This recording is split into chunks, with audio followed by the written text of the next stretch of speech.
Steelers are able to strike quickly for 6. As a fan, is there anything prettier than a well-executed post route? No, it's a thing of beauty, especially when it's done like that for a touchdown. The throw, the catch, and how about the run after to get it to the end zone? The lead cut to just 4 as they kick it away and turn things over to their D. And that one will bounce out of the back of the end zone, so we will start here at the 25.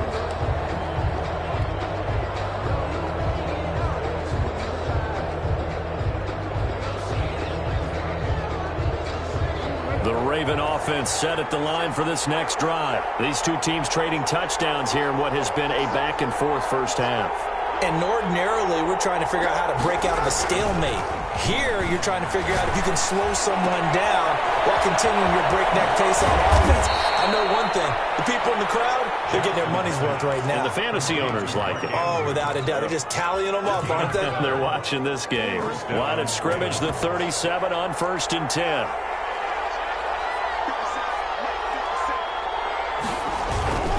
To throw is Jackson.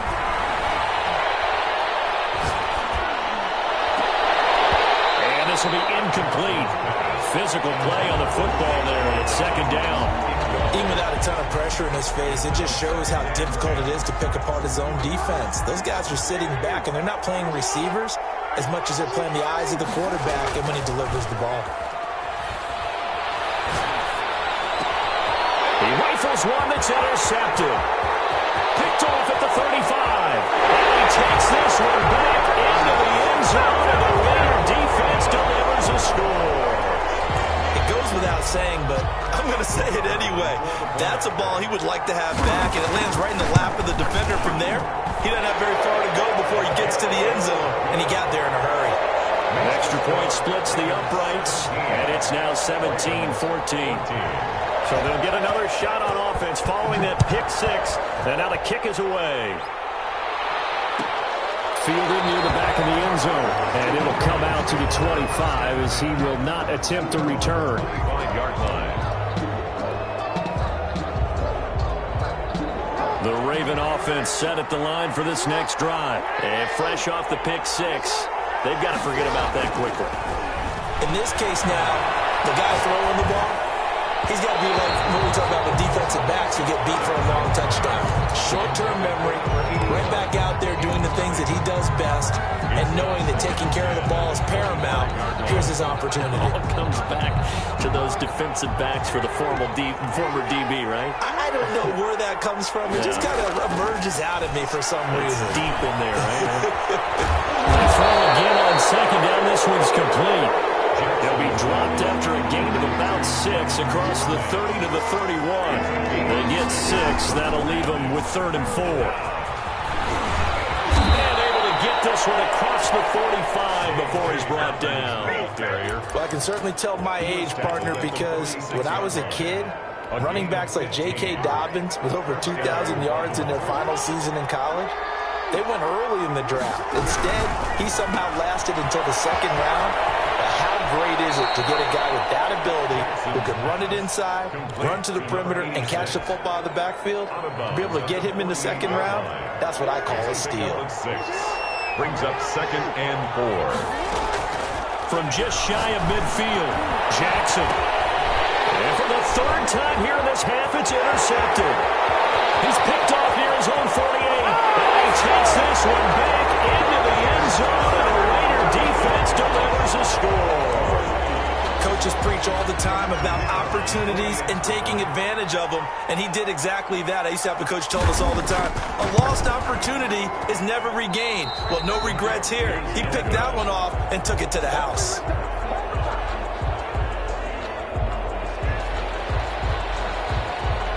So they throw the pick 6. They'll get another shot at it now as this one's in the air.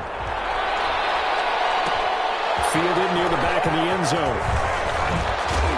And in hindsight, probably should have taken a knee as he only gets this out to the 16-yard line. 16-yard line.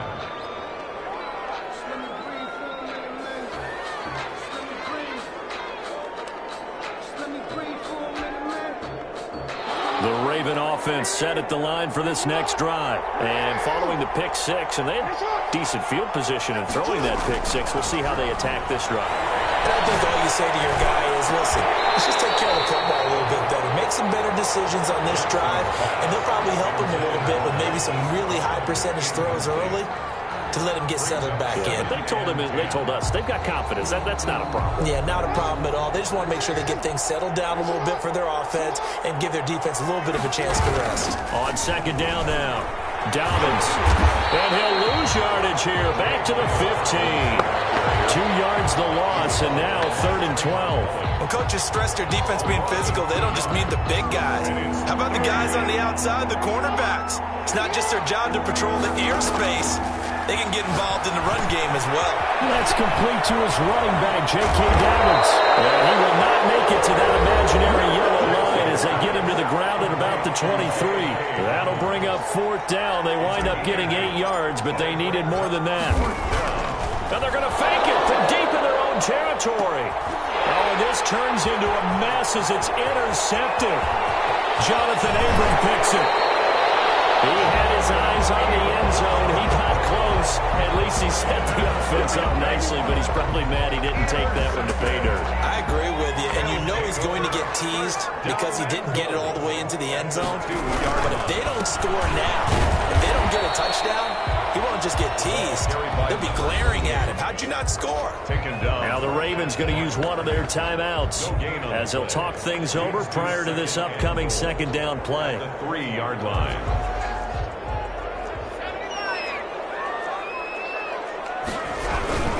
Trying to punch it in with Eckler. And this is not going to do it as he's stopped at the 2-yard line. The Ravens going to use the second of their timeouts as they'll talk it over here before what will be an important 3rd down. They come out with 1 back and 3 tight ends.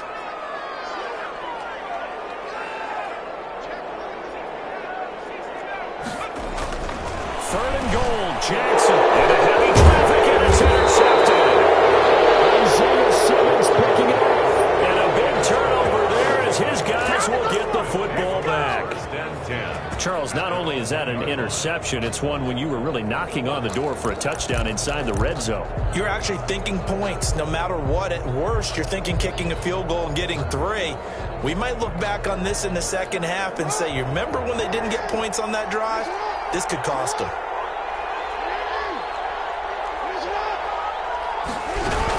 They'll start on the ground with Dobbins. And now where are they going to mark him here? Well, they say he did get back to the 1-yard line, but that could have easily been 2 points the other way. Now Jackson back into his end zone. Steps away. And now he's going to use his legs. And he's able to get this across the 10 before being taken down. Lamar Jackson, such a threat with those legs, able to improvise and get the first. And a Raven 1st down. From the gun, Jackson. Got a man at Simi Cobbs complete. And they'll bring him down here right around the 17-yard line. 4 yards on the pickup. Looking to throw again on second down. Jackson. 17 yards. He's going to take off with it. 1st down and more for Jackson. And past the 40 before he's out of bounds. Turns out to be a great idea to tuck that one. Good for 24 yards. Well, we've seen Jackson already have success in the first half running the football, and he gets good yardage on the ground again there. I mean, I know it's a $64,000 question, CD, but how do they contain him better? You have to win against the blockers ahead of you. If those guys even occupy a defender for even a half a second, then Lamar Jackson is gone.